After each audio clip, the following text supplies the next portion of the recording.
Okay, so we're going to get started with paragraph writing. This should be a review. You should have learned it in grade 9, hopefully. But we'll get started with paragraph writing. So your paragraph should start with a hook. You want to engage your audience right away. You want to hook them in. Your hook could take on a couple of different forms. It could be a quote, it could be a fact, a bold statement, a definition, anything that's going to get your reader's attention. It should just be one sentence because you are writing a paragraph. So you want to keep it short. And if you are going to be quoting or have a definition from somewhere, you need to cite it. That means give it a reference because it's not your own. You don't want to be caught plagiarizing. So make sure that you say where you got that information from. Right after your hook, you're going to jump into your thesis statement.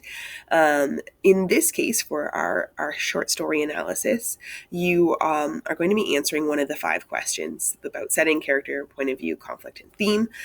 So your thesis statement is answering that question. So, for example, if you chose character, why is the element of character significant in your story? Your thesis statement explains that character is significant in my story because. So that'll be your thesis statement. It needs to be clear. Do not use personal pronouns. Don't play like I think.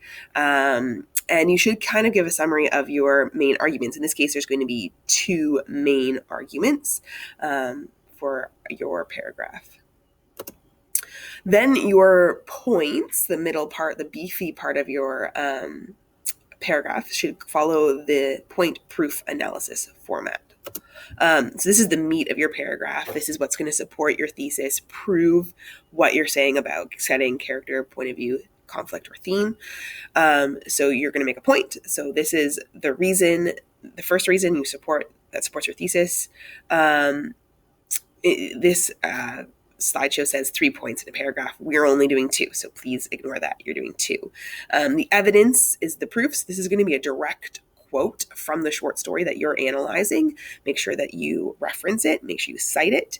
And that quote supports your point, but it can't stand alone. It's not by itself. You need to analyze it. And this is really where you get the level 4. This is how well you explain the proof and how it supports your point, which ultimately supports your thesis. Okay?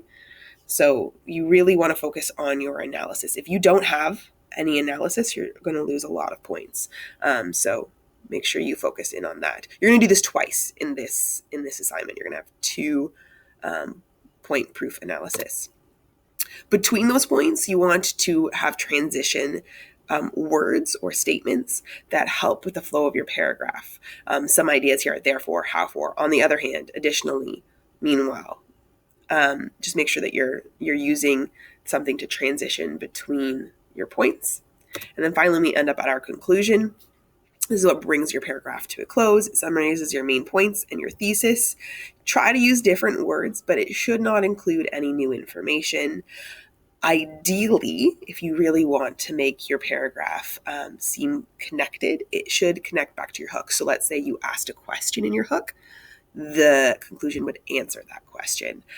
Or if you had a definition, you would somehow connect the 2 by saying, how that definition connects to your conclusion. No new information, but try to make your paragraphs come full circle. Okay? So that is paragraph writing.